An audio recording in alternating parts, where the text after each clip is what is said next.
بسم اللہ الرحمن الرحیم۔ السلام علیکم، کیسے ہیں آپ سب لوگ؟ میں امید کرتی ہوں کہ آپ سب لوگ بالکل خیریت سے ہوں گے۔ جو بھی لوگ یہ ویڈیو دیکھ رہے ہیں، میری دعا ہے کہ وہ ہمیشہ خوش رہیں۔ ویڈیو شروع کرنے سے پہلے میری ریکویسٹ ہے کہ جو بھی چینل پہ نئے آتے ہیں وہ چینل کو سبسکرائب لازمی کیا کریں، بیل آئیکن لازمی پریس کیا کریں تاکہ ہر آنے والی ویڈیو آپ تک پہنچ سکے۔ کسی گاؤں میں ایک شہزادہ رہتا تھا۔ ان کے اب 2 بچے تھے۔ چھوٹی شہزادی ابھی پیدا ہوئی تھی تو ہر طرف رونق ہی رونق تھی، ہر طرف خوشیوں کا سما تھا، سب لوگ بہت خوش تھے۔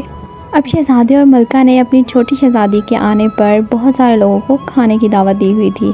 سب لوگ تو بہت خوش تھے، لیکن وہاں پر ایک کام کرنے والی خادمہ تھی جو کہ بہت حسد کرتی تھی۔ وہ بالکل خوش نہ ہوئی شہزادی کے آنے پر۔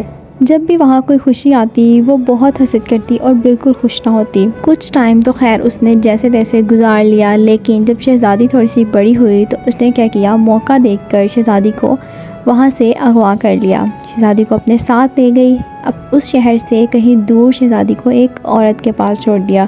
جس عورت کے پاس چھوڑا وہ بہت ہی ظالم تھی۔ اب پیچھے شہزادی کے والدین شہزادی کو وہاں نہ پا کر بہت ہی پریشان ہوئے۔ انہوں نے ہر جگہ ہر طرف شہزادی کو تلاش کروایا، لیکن محل میں تو شہزادی کہیں نہیں ملی۔ پھر بادشاہ نے پورے شہر میں شہزادی کو تلاش کروایا، خود ڈھونڈنے گیا، لیکن شہزادی ان کو کہیں نہ ملی۔ اب بادشاہ اور ملکہ بہت پریشان رہنے لگے۔ وہ ہر وقت اپنی بیٹی کے ملنے کی دعا کرتے رہتے۔ اس کے بعد ان کو پتہ چلا کہ وہ خادمہ بھی غائب ہے، وہ بھی دوبارہ واپس نہیں آئی، اس لیے انہوں نے خادمہ کی تلاش بھی جاری رکھی۔ اب دوسری طرف جہاں اس شہزادی کو چھوڑا تھا اس خادمہ نے، وہ عورت بہت زیادہ ظالم تھی۔ وہ ہر وقت شہزادی پر ظلم کرتی رہتی، کھانا بھی شہزادی کو صرف ایک وقت کا دیتی تھی۔ ابھی شہزادی چھوٹی تھی اور تو کوئی ہوتا نہیں تھا وہاں پہ گھر میں، صرف وہ عورت اور شہزادی تھے۔ اب شہزادی جو تھی وہ پرندوں سے باتیں کرنا شروع ہو گئی۔ شہزادی کے ساتھ اور تو کوئی بات نہیں کرتا تھا، شہزادی اب صرف پرندوں سے باتیں کیا کرتی تھی۔ اس طرح آہستہ آہستہ جیسے وہ بڑی ہوتی گئی، شہزادی پرندوں کی زبان سمجھتی گئی۔ خیر دوسری طرف وہ عورت شہزادی سے کام بھی کرواتی اور اس کو باتیں بھی سناتی۔ اگر کھانا ٹھیک نہ بنتا تو اس کو اس پہ بھی باتیں سناتی۔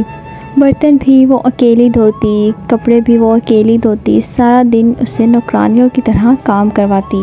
اگر غلطی سے شہزادی پوچھ لیتی کہ آخر میرا قصور کیا ہے تو اس پہ بھی وہ مار پیٹ کرتی۔ خیر شہزادی اس کے ظلم برداشت کرتی رہی، لیکن اس کو ایک آس بھی تھی، اس کے اندر ایک امید تھی کہ کبھی نہ کبھی میں یہاں سے نکل جاؤں گی۔ شہزادی روزانہ رات کو چاند سے باتیں کرتی اور کہتی کہ ایک نہ ایک دن میں یہاں سے نکل جاؤں گی اور دیکھنا میں اپنے گھر جا کے تم سے باتیں کروں گی۔ ادھر شہزادی بھی اپنی والدہ کو رو رو کر یاد کرتی رہتی اور ادھر شہزادی کی والدہ کی حالت بھی دن بہ دن خراب ہوتی جا رہی تھی۔ جیسے جیسے دن گزر رہے تھے اس کی والدہ اور بیمار ہوتی جا رہی تھی اپنی بیٹی کے غم میں۔ ایک دن شہزادی جب سو کر اٹھی تو اس کے پاس ایک باکس پڑا ہوا تھا۔ شہزادی اسے دیکھ کر کافی حیران ہوئی، لیکن جب شہزادی نے اسے کھولا تو اس میں سے ایک خوبصورت سی تتلی نکلی، خوبصورت سی بٹرفلائی نکلی۔ وہ ایک جادوئی تتلی تھی۔ وہ شہزادی کے بارے میں سب کچھ جانتی تھی، اس لیے وہ شہزادی کے پاس آئی تھی اسے سب کچھ بتانے۔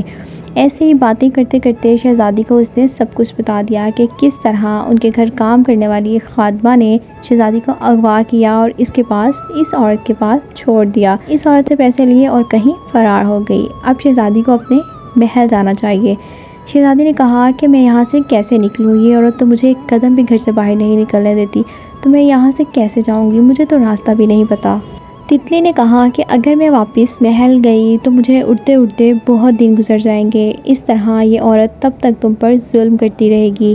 میں چاہتی ہوں کہ تم رات کو جب یہ سوئی ہوئی ہوگی تب تم خاموشی سے گھر سے باہر نکل آنا اور میرے پیچھے پیچھے آنا، مجھے راستہ معلوم ہے، میں تمہیں تمہارے محل تک چھوڑ دوں گی۔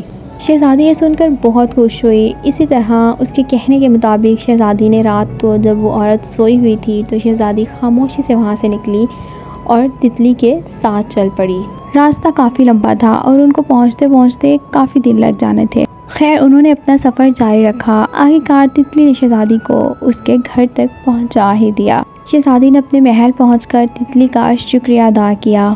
جب وہ محل میں داخل ہوئی تو پہلے تو کوئی اس کو پہچان نہ سکا کیونکہ وہ بڑی ہو چکی تھی، اس طرح جب اس نے اپنے والد اور والدہ کو سب کچھ بتایا، پوری بات بتائی، تو ان دونوں کو یقین آ گیا کہ یہ ہماری ہی بیٹی ہے۔ اس طرح ان کی جان میں جان آئی اور اتنے سالوں سے وہ اسے تلاش کر رہے تھے، آخرکار ان کی بیٹی ان کو مل ہی گئی۔ اپنی بیٹی کو پا کر وہ دونوں بہت خوش ہوئے اور ان کی بیٹی بھی اپنے والدین سے مل کر بہت خوش ہوئی۔ دوسری طرف وہ جو عورت تھی، جب اس کو پتہ چلا کہ وہ لڑکی گھر پہ نہیں ہے، کہیں چلی گئی ہے، بھاگ گئی ہے، تو اس کو بہت غصہ آیا۔ اس نے ہر جگہ اس کو تلاش کرنا شروع کر دیا۔ اس نے اس کی تلاش جاری رکھی، لیکن اس کو وہ کہیں نہ ملی، کیونکہ وہ تو اپنے والدین کے پاس پہنچ چکی تھی۔ شہزادی اپنے والدین کے پاس اس لیے پہنچ پائی کیونکہ اس کے دل میں ایک امید تھی، وہ امید کبھی ختم نہیں ہوئی۔ اس طرح وہ اپنے والدین سے مل پائی۔ اگر وہ امید ختم ہو جاتی، وہ ہمیشہ کے لیے یہی سوچ لیتی کہ میں اب کبھی ان سے نہیں مل پاؤں گی، یہی رہوں گی، تو وہ کبھی بھی ان سے نہ مل پاتی۔ اس طرح زندگی میں جو بھی مشکلات آتی ہیں، کبھی نہ کبھی تو وہ ختم ہو ہی جاتی ہیں۔ اندھیرا جتنا بھی ہو، کبھی نہ کبھی تو روشنی ہو ہی جاتی ہے۔ اس لیے ہمیں ہمیشہ اللہ تعالیٰ پر یقین رکھنا چاہیے۔ میں امید کرتی ہوں کہ آپ کو میری ویڈیو پسند آئی ہوگی۔ ویڈیو پسند آئی ہو تو چینل کو سبسکرائب کریں، ویڈیو کو لائک کریں، کمنٹ کریں، شیئر کریں۔ ہنستے رہیں، مسکراتے رہیں، دعا میں یاد رکھیں۔ ملتے ہیں نیکسٹ ویڈیو میں، تب تک کے لیے اللہ حافظ۔